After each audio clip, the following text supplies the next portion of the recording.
The measure of any society is how it treats its women and girls.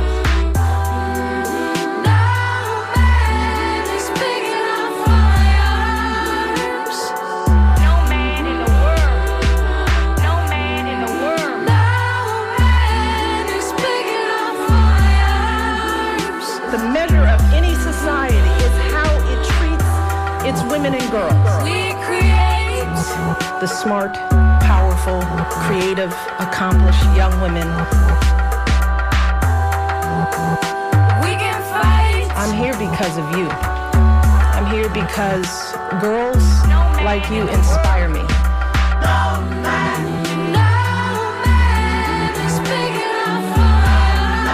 Many of these girls have faced unthinkable obstacles just to attend school. The measure of any society is how it treats its women and girls. One step still. Your story is my story. Your story is my story. Buckle up, buttercups. It's another episode of Surly Voices here on WMNF Tampa 88.5. My name is Liz. I'm one of your hosts. My co-hosts are a bit slow joining me this morning, but I want to thank everybody who donated during the fund drive last week. And we are still about $600 short on our goal.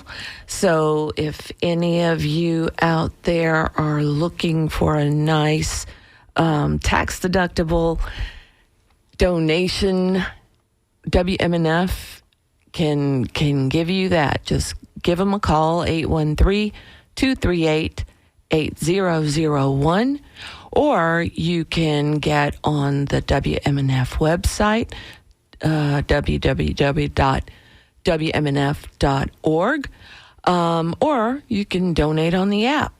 And we appreciate everybody and hope that we can meet our goal and stay on the air.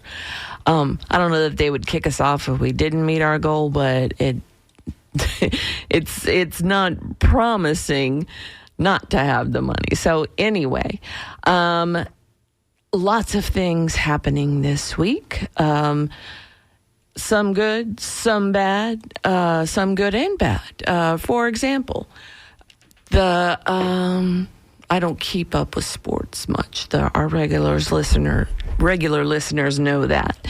But the Knicks game in New York, there's some kind of basketball playoff championship, whatever.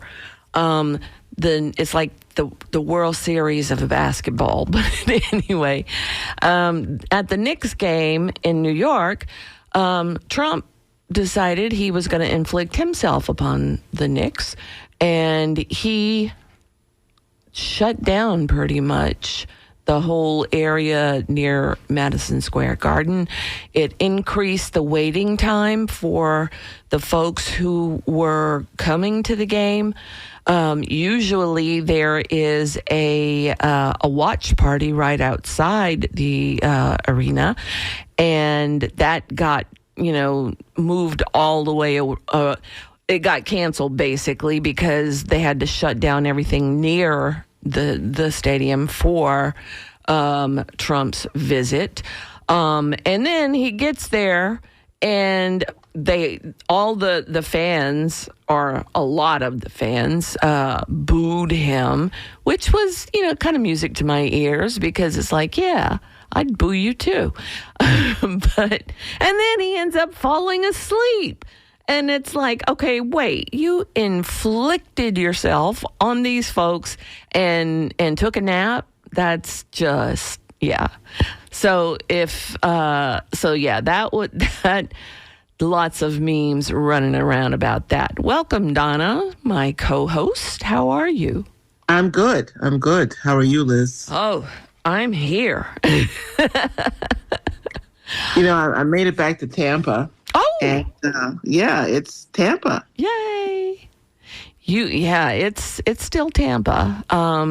Lots of because you've been gone for a long time this stretch. Yeah, since before Valentine's Day. Yeah. So, but we have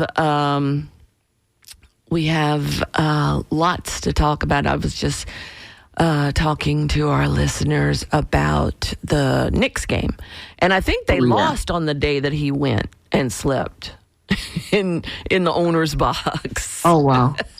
This guy. How are the Knicks doing? I have no idea. The only reason I even know about this is because of all the memes I saw afterwards. So, I call what championship is it? Because I said it's like the World Series of basketball. NBA Finals? Ah, okay. There you go. See, now, if we were ever to play trivia, I would not be the person you would appoint to answer the sports questions. But Donna can. I can do a little bit because, I was raised in a, college football family, but not because I like it. Ah, okay. Yeah. The only I've been to all the professional sports because you pretty much can't get away from doing it. The only one I would purposefully go to if I had a choice would be the hockey game because I love the hockey. So, let's see. Maria's having some trouble logging in. Now, what would you like to talk about this morning, Donna? Well, nothing in particular. I mean, I'm lying here on a couple heating pads trying to figure out where did I go wrong in life with those heavy suitcases. Oh, that's something that you don't think about when you're young and spry, but the older you get, the harder it is to truck those suitcases all through the airport. It is. It gets harder every year. Let's see. We have all right. We have several folks in the governor's bucket here, and David Jolly appears to be one of them, and he just announced this week that he is picking Gwen Graham as his running mate. Now, is this really who the Democratic Party is backing for the governorship? Yes. Oh, welcome to Maria. Hi, Maria. Hey there. I'm glad you were able to join us. Yeah, I was just talking about David Jolly and picking a running mate, Gwen Graham. And $1. yeah, it's like, where are the strategy folks, and why can't they see that? I mean, this is not an exciting team. I think this is the strategy. I think the strategy is to make it as milquetoast and as non-strategic and as deeply moderate to right-leaning moderate Democrat. So not in the center, like almost to the far right of, the spectrum for Dems, right? Yeah. Like the opposite of a progressive. And could pass, could get Republican votes if they didn't like who was on the other side, which has been the strategy. The strategy is very racist. If we have Byron Donaldson, a black man, running for the Republican nomination, and he seems to be the front runner and endorsed by Trump. Yes, he is. Mm-hmm. Then what we will do is we know that Florida is deeply racist, as we saw when Democrats undervote Gillum, Andrew Gillum. And the votes for Bob Nelson, who was running for senator, were higher by a significant percentage than the votes for significant amount. I won't say a percentage because it was narrow, but it was enough to 30,000 votes or so to cause Gillum to lose. Democrats did that. Yeah. So They never wanted that Florida. And Gillum wasn't that progressive, truth be told. Honestly, he couldn't be a black man running for the nomination. So the strategy is very clear. Run someone that white Democrats, but mostly white Republicans will not vote for. So the most moderate to right-leaning Democrats, white ones would probably not vote for Donaldson, although they sometimes vote for Republican candidates. And then all of the Democrat voters who would not vote for, or the Republican voters who will not vote for a black man, can vote in the general election for a white man who used to be a Republican. That's the strategy. It's very clear. These people do this on purpose. So you heard it here first, folks. Oh my gosh, yeah. And it's like, instead of pandering to Republicans, they don't realize they've got a whole army of folks ready to vote for a progressive candidate, and they don't care. They don't care. Well, you look at That's not what they want, though. Right. They want to be controlled opposition, pretty much. Yeah. Wow. Not a very promising state of affairs in Florida. And then I don't know how many people are running for mayor at this point of Tampa, because we got Builder Buddy Bob, and then we got a slew of other people, including city council members. So that's going to be interesting to see how that all shakes out. But it's, they should get all together and pick one to run against Builder Buddy Bob. So we'll see how that goes. But and then they're wanting to put now the baseball stadium on Raymond James, and it's like, okay, it's hard enough to get through that area while the football games are there. The baseball games, it's going to be absolutely ridiculous. So we'll have to see how that all goes. And presidentially, oh my gosh. Well, now, all of a sudden, Hunter Biden grows a spine and is dissing people on the internet. It's entertaining, but it's like, why weren't you doing this all along? If y'all haven't seen the Hunter Biden disses, he's like, and then of course, everybody starts hero worshiping him. It's like, oh, Hunter Biden, he's so awesome. Hunter 2028. And I'm like, this is what's wrong with you guys. You lionize folks who are just doing basic stuff. I mean, I do that kind of stuff, myself. I mean, I'm dissing folks left and right on the internet, and I don't get any traction for it because my name's not Hunter Biden. So it's an interesting little turn of events. And then, Jill Biden put out her book, and she is obtuse as ever. And I'd like to get away from the habit of former politicians writing their memoirs, because it's like, okay, wait, this is almost a work of fiction, Jill Biden. So, that's enough. Yeah.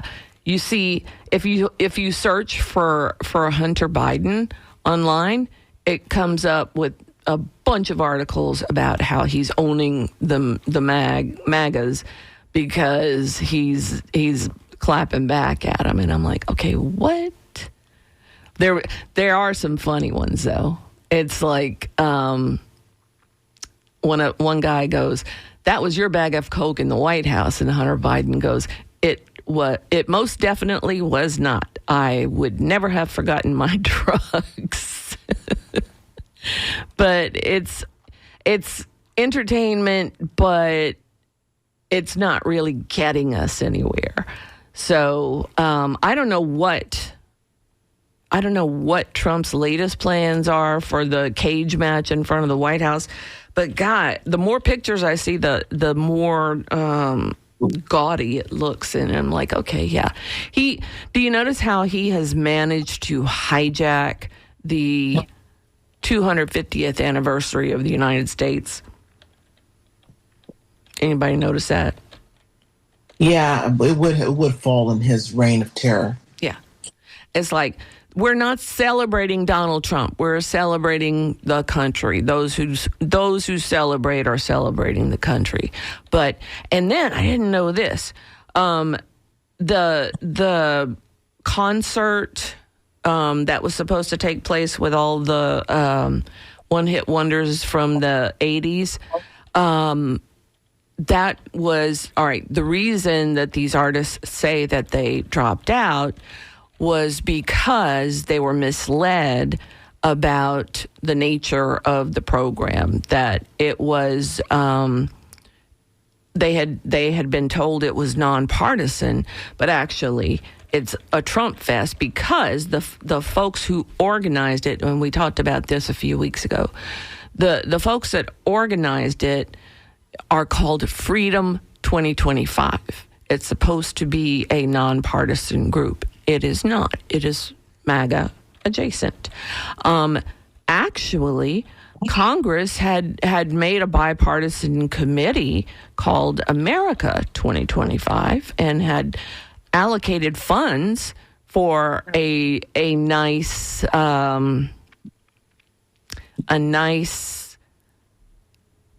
bipartisan celebration. But yeah, Trump seems to have hijacked the whole thing with the cage match. Now, I don't know who's going to be at the concert as a performer. Trump actually threatened to run the whole thing himself, so we'll see how that goes. But I don't understand how he keeps getting away with doing things like this. I mean, you see, the silence from Congress is deafening, pretty much. And it's like, okay, they should be saying, we appointed a bipartisan committee to run this event, and now you guys have taken it over. So what do we have to do to have some kind of celebration that we don't have to, all the focus doesn't have to be on Trump, which was probably why he went to the NBA game the other night, because he can't stand not being the center of attention, apparently. Yeah. If you want to call in and join us in the conversation, the number is 813. Oh, no, it's covered up. Oh, I'm about to give the donation number. All right, the donation number is 813-238-8001. If you want to send an email, it's dj@wmnf.org. And if you want to call in, the number is... I should know this by heart, but I don't have bandwidth this morning. It's been a really crazy week. So anyway, what can we do to, what we being a country, what can a country do to I hate to say man up, to get ready and do something? I mean, do all the Republicans have to be run out of town and replacements come in? Like, okay, all these folks that Trump did not back are losing their elections, so now they're being replaced with other Republican candidates. And so how does that happen, that now we got the lame ducks that are in there, and they've shown that they're willing to cross party lines because they've already done it. So how do we get them to go hard and as a group come over to the Democratic side and start smacking down some of these egregious things that are happening in Washington? How do we do that? Here's Jack in Dover. Let's see what he has to say. Hi, Jack. Hi, good morning, Liz. How are you? Well, I heard your cry out into the wilderness, so I thought I better call in. So here I am. Awesome. So, what have you? Did you watch the NBA game? I watched a little bit on Facebook, the Reels part where Jimmy Fallon took his daughter to the game, and one of the basketball players there in the previous game untied one of his shoes, and then they won that game. So then last night at the game, Jimmy Fallon, when the team was down, his daughter asked him if they could still win, and he said, untie one of my shoes. So she did, and then they had that major comeback. And so the same basketball player on the Knicks team that untied his shoe at a previous game came over to him and untied both of his shoes. So it was pretty funny to watch. And, the fact that, Jimmy Fallon was there with his daughter and, bonding. I love that kind of stuff. When you see celebrities in their real, how they are when they're not acting like somebody on TV, their real life. Right. So, but the reason I called is that, do you know what a kippah is or a yarmulke? If you speak Yiddish. Oh, the kippah is the yarmulke. Yes. Okay, so it's the little hat that the Jewish people wear. Yes. Well, I don't know. Last night I had kind of a dream nightmare, and Donald Trump was being given one of those hats, but it was made out of gold. For all of the things that he's done for Israel. Oh my God! And then they declared him a Messiah. Which it's not Jesus. I mean, the Jewish people apparently they don't believe really that Jesus was a God, but they have their own prophets and their own messiahs. And so I'm thinking, that could be a goal for him. Maybe that's the whole purpose of, him and Netanyahu and all the nonsense that they've created, all the starving children, all of the dying people. Because I'm thinking, when I get into heaven, this is part of my dream that, Jesus was still on the cross when I got to heaven, and he was surrounded by all these, poor and downtrodden people, and he was still up on the cross. And so I asked him, I was like, well, we're all just the lazy people, the people that don't want to work. And he pointed over, he said, they're in the river of despair. And I'm thinking, Donald Trump's going to be standing by the river of despair with a whip, just cracking a whip with his, little kippah hat on, his little kippah hat made of gold. Wow, Jack, that's some very, maybe you need to get some therapy or something. Go ahead, you can say it. I've been told that before. That's some dark dreams to have, Jack. Isn't that the truth? All right. Well, I just wanted to say good morning and thank you again for your show. I hope you get your $600. Thank you so much, Jack. Friends out there, that, won $600 on a lottery ticket, or while they were at the casino yesterday eating their $50, all-you-can-eat buffet, please send in $600 to my friends. Thank you so much, Jack. Bye-bye. Yeah, you're welcome. Bye-bye. All right. So I don't want to even try to dissect that dream and figure out what's going on. But all right. I just want to say, if Donald Trump is there, you better think about exactly where you are. It might not be heaven. So Right.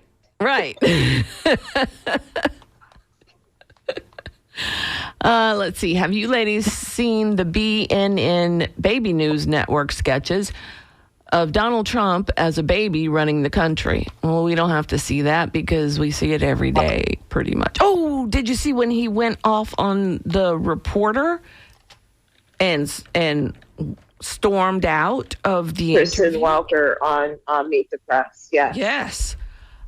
I mean, and she was only asking him Holding him questions. accountable? I mean, and then, all right, this is how messed up things are. He goes in and he's like screaming at her too, and not really towering over, but about as in your face as you could be for two people sitting across from each other. But it's like, dude, you're the president. You're supposed to answer questions, and it was really, really inappropriate. But in MAGA world, it's not him that misbehaved, it's her. And so they got all kinds of memes about her. And I'm like, wait a minute, we saw this interview and he's screaming at her and she's just asking him, the same question over and again. He won't answer it because then he starts hurling the insults. It's I mean, I have never seen a sitting president. I haven't even seen a retired president do anything like that. And so not only is it misogynistic, because can you imagine if he would do that to a male reporter? I can't. I've never seen him like scream and holler and call somebody names. He always picks the female reporters. So you have to ask yourself why. And this particular reporter is a woman of color. And so it's like, okay, she's got the double whammy on her because she's a woman and she's a person of color. And he is going to just have absolutely all the disdain in the world for her. And so I was just outraged when I saw the way he treated her. Let's see. If you want to join the conversation, give us a call, 813-239-9663, or you can email to dj@wmnf.org. So that was absolutely something that I couldn't fathom how he treats people like this, and everybody is not outraged, but are actually defending him.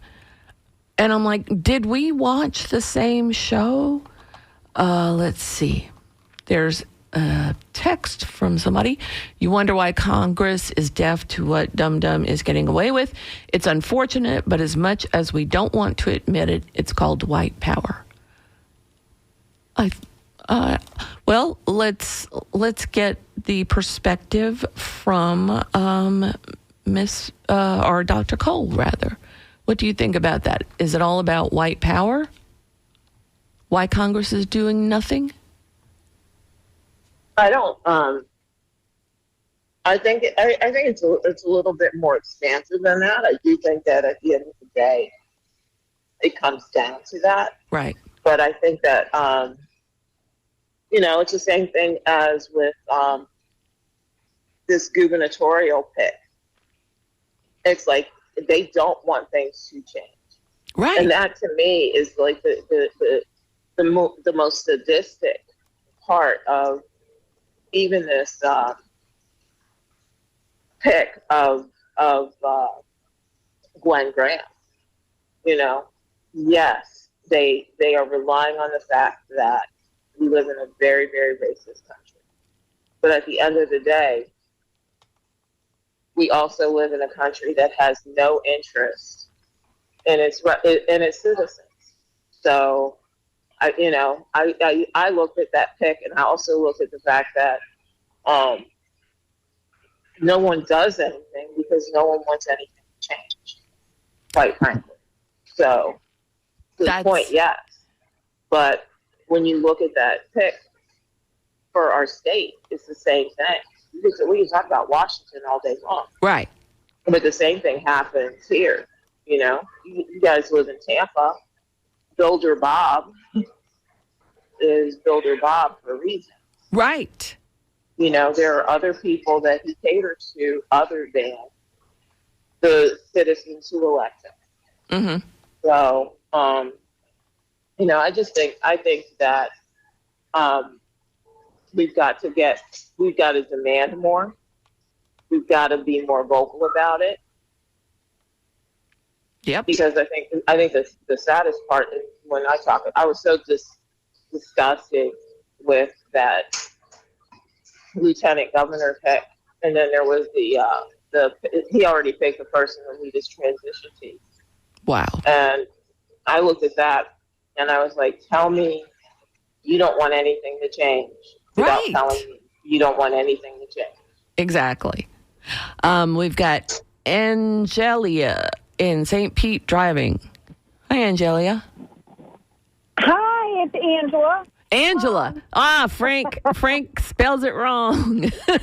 Well, that's okay. I'm good with that. I knew who you were talking about. Good morning, ladies, and good day. The biggest stumbling part all humans have faced since the dawn of time is that we are not really very courageous. Despite the fact that we were delivered a beautiful planet, we have done our best to question it and to look the gift, so to speak. What's the expression? Gift horse in the mouth? Oh, yeah. And every way that we categorize people is actually, instead of actually forming a group, which I understand that it does, it divides us all. When I started my biblical lessons and that, I was taught that God created us all. We are God's children. And that,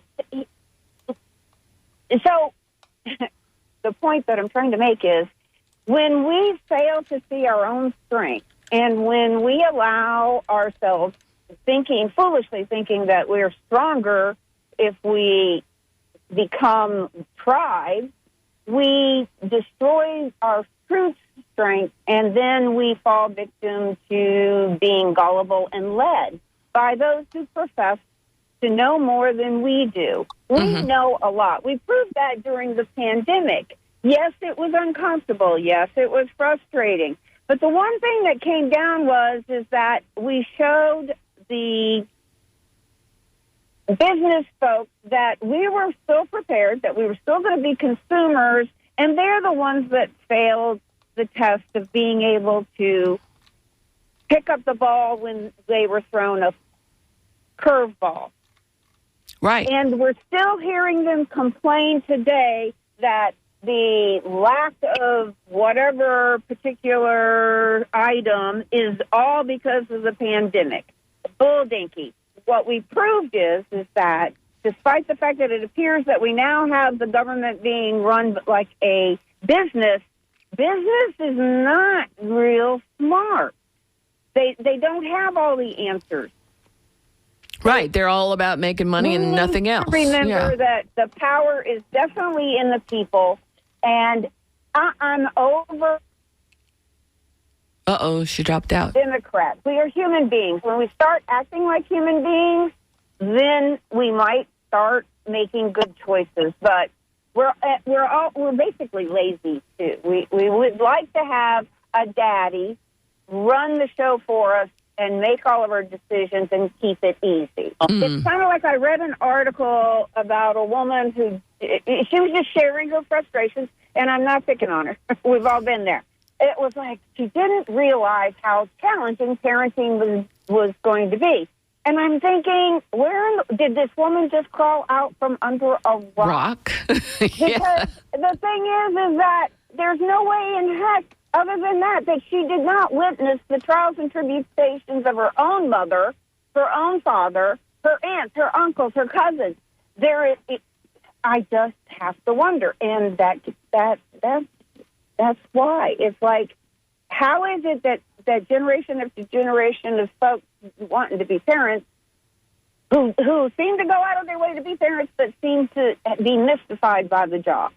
Anyway, that's my rant for today. I think Okay. we all just need to put our big panties on and get along with it and take responsibility and do something. But we want the easy way. We want to be able to sit on our laurels more often than taking action. All right, you ladies I love y'all's show. Y'all keep up the good work. I appreciate it greatly. And y'all have a good day. Thank you. You Take too, care. Angela. Bye-bye. So Maria, what do you? Are we as a country lazy? I think what she said explains a lot of the MAGA think. It's like they want somebody to lead them. They're not going to forge the paths by themselves. What do you think, though, Maria? I don't know that I agree with that. I do think that I'm still scratching my head trying to recover from the primaries in California. Mm-hmm. Because yet again, you had another reality person almost in the top two for running for mayor of the city of Los Angeles. Right. You have another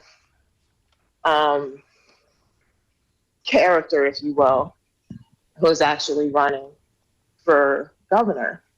Mm-hmm. And it's very interesting. It's very, very, I don't know, curious, I guess, like what is going on. Well, it's like they vote for the charisma and not the qualifications. But I you know what, here's the thing. We voted for qualifications for 240 years. Oh, true. And where did that get us? It got us, right? Complicity, pretty much. That's about it.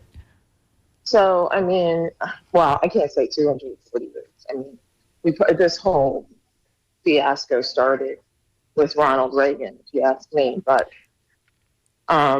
we were not always looking for the sharpest tool in the shed. Right. We were looking for whatever weapon we could wield to lash out at people, other people. And usually the lashing out that we do isn't for the people who caused the problem. It's the people who are more vulnerable. So we end up punching down as opposed to addressing the problem. Mm-hmm.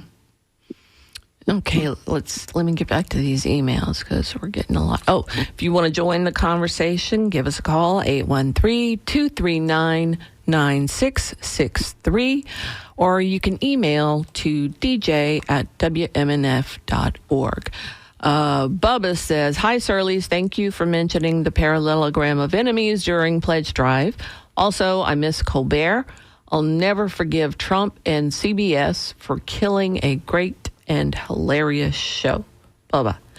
Well, I mean, have you the thing that Colbert, yes, Colbert being gone is bad, but Scott Pelley getting fired, oh my gosh. And then now, you know, it's not looking good for Barry Weiss. Let's see.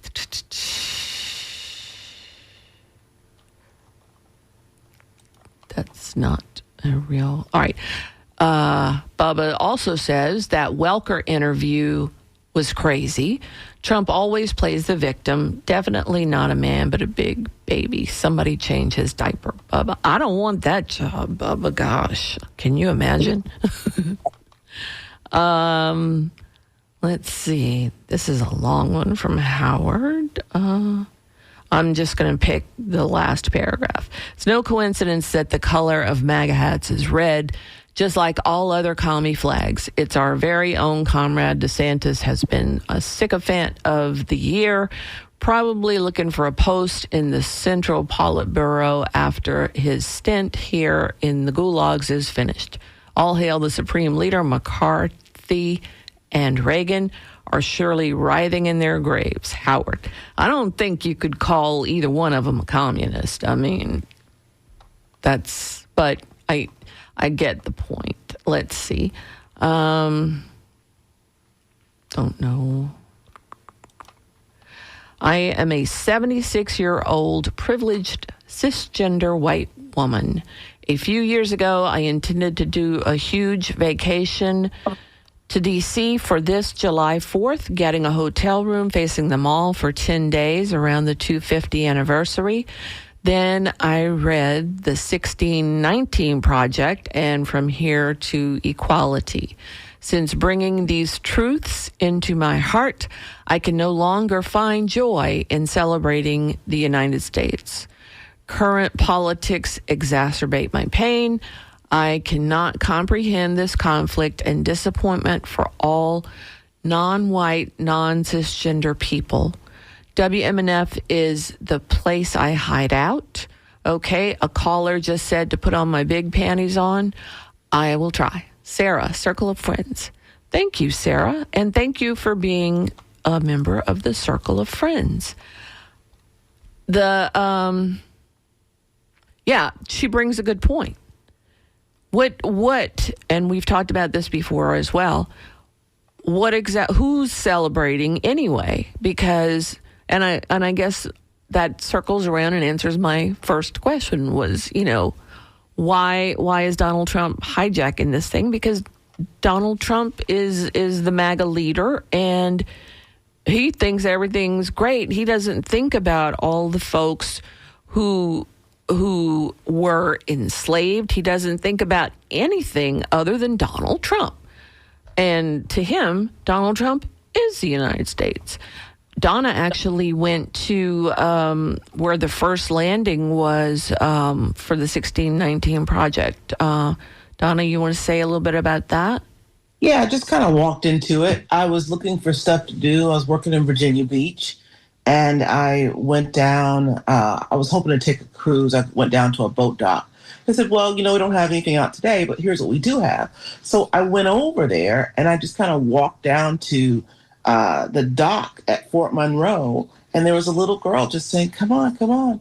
And they were going to the edge of the pier and they were dancers and drummers and little children throwing flowers into the water to commemorate the landing of the first enslaved Africans at Fort Monroe, what is today known as Fort Monroe, in 1619. I believe the date was August the 4th. Specifically. And I just happened to be there at that place for the celebration. And guess what? I was actually wearing African clothing that day. Wearing a dashiki. You were meant to be there and stumble upon that. Yeah. I feel honored that the ancestors called upon my soul. Awesome. Right? There are no coincidences. Right. So, we've been at it for about 400 years. And I just want to add this on, even though it might seem unrelated, for those who say that was a long time ago, we are still schlepping through the vestiges of the relatively modern additions to enslavement of redlining and black codes and Jim Crow and night riders and what do you call that? White flight from the suburbs. You see what it crashed the economies of cities like Philadelphia, Pennsylvania.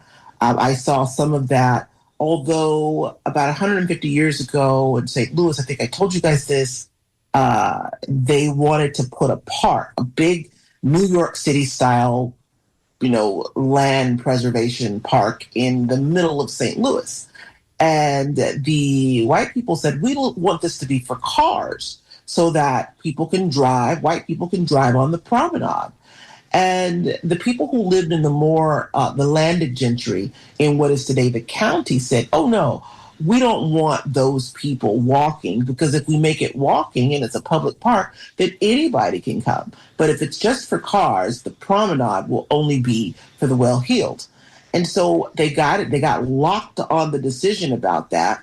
And they decided that you guys can have the park. So they cut themselves off to St. Louis County, which in 2014, when I last had a map, had about 700,000 people. And I believe at the time the city had 1.2 million. Wow. Now the city has less than 500,000. Yeah, like Where'd it go? there were more people and less. There were more people in the county. People just left. It's a dilapidated city. It looks like Detroit did in the 80s, in the 90s, after Iacocca and his boys left town, and Indianapolis and a lot of the Midwestern cities. And I'll say this: Minneapolis survived that. They voted Democrat in the last 13 presidentials, and they survived that by allowing immigrants to find sanctuary in their cities. Minneapolis has more Fortune 500 companies than any other city in the United States. Oh. Right? Yeah, and I think per capita, it may even be the world. But I have to consider Tokyo and places like that, right? So I won't. You guys can look that up. Don't quote me on it. But think about what we're doing now and the way that Minneapolis became a shining city on a hill. And I'm biased because I absolutely love Minneapolis. Is because they didn't do what the other Midwestern cities in Detroit, Michigan, and in Indianapolis, Indiana, and in St. Louis, Missouri did, was try to curate who came and who stayed. And it crashed and burned their economy because we know that the more workers you have in a space, the more robust, the more companies are going to be attracted, and the more robust the economy is going to be. So the answer isn't to throw all the immigrants out, whether it's the United States, right? The answer is to embrace the workers and allow them to come out of the dark and pay taxes. Right. So all the way from Camp Monroe to taxes. But there you have it. ADHD special brought to you by Donna. All right, let's talk to Chris in Clearwater. Hi, Chris. Good morning, ladies. I was calling on the last caller. The problem is that too many folks allow themselves to accept the label of non-essential. And, of course, you're essential if you're working, if you're productive. And I hope this never happens again, because what I see happening with these multinational corporations taking over during the lockdowns, the wealth being brought to the top, the ultra wealthy, the billionaire wealth and surged by an aggregate 88%, an increase of $2.58 trillion by the end of the COVID public health emergency, according to a lot of statistics compiled and send you. But now with the teen takeovers, we see the reputations of businesses and areas being ruined, and it's even worse. Ruining our economy is even worse than the lockdowns. They're hurting us even more than the lockdowns.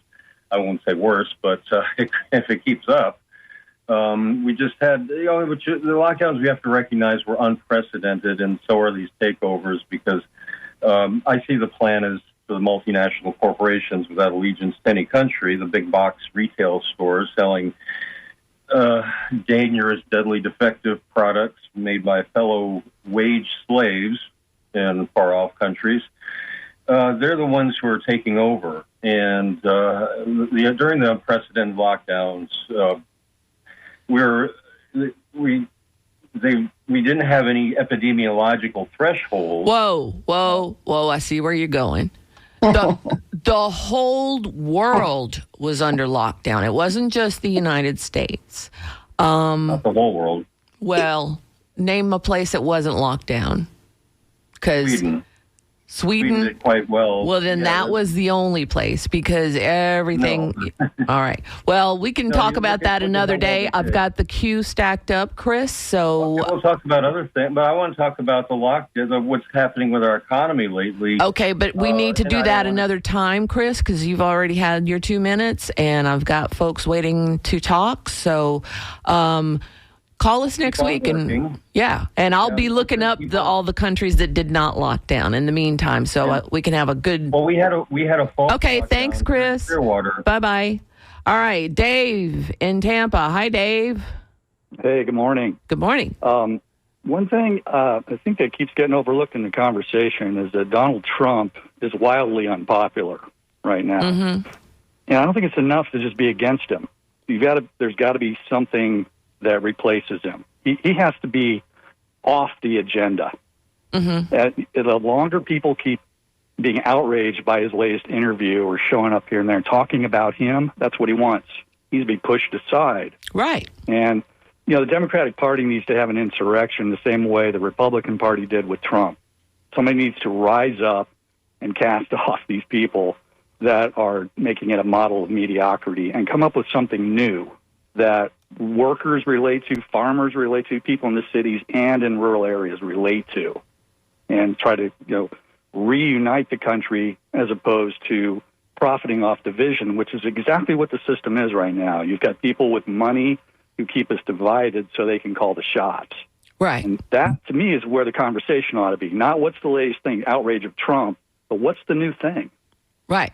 Well, there are impediments to getting the new thing in. For example, the DNC has had the opportunity to support Bernie Sanders in his presidential run, but they chose the old white man who ruined the country by putting Clarence Thomas on the Supreme Court.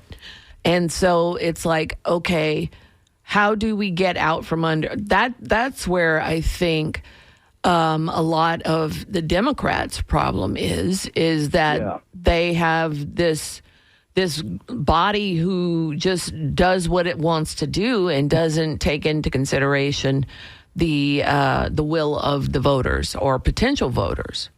Yeah, we need to change the conversation over those people somehow, and I don't know how, but somehow the conversation needs to now go past those people so that they're marginalized, increasingly marginalized. And I don't have the solution, but that to me seems to be the path to get out of this mess we're in. Okay. Is to yeah. All right.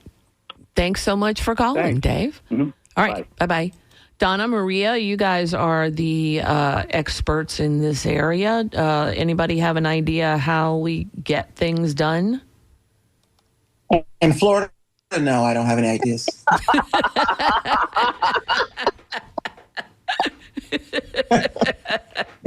No, I am not doing that every day. Yeah. It's like, okay, wait.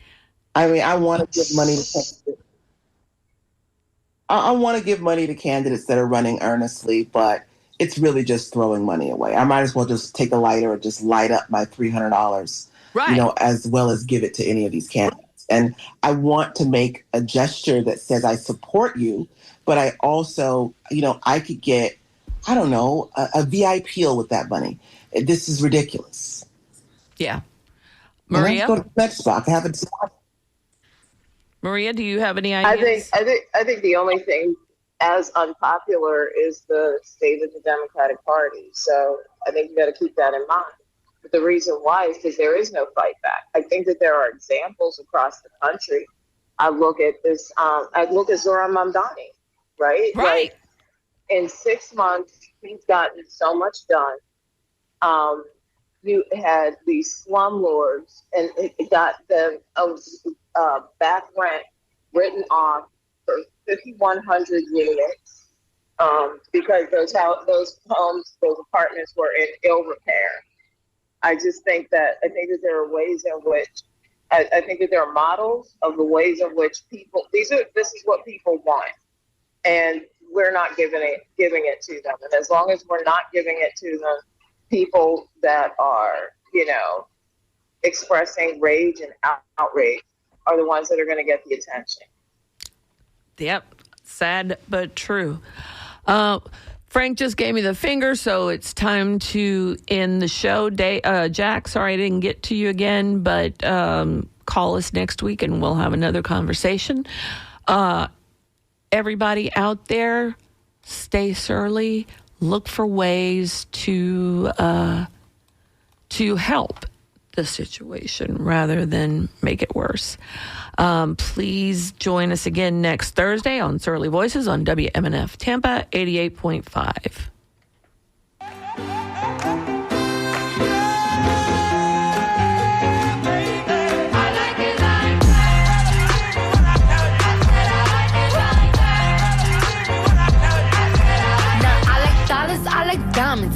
stunning. I like shining.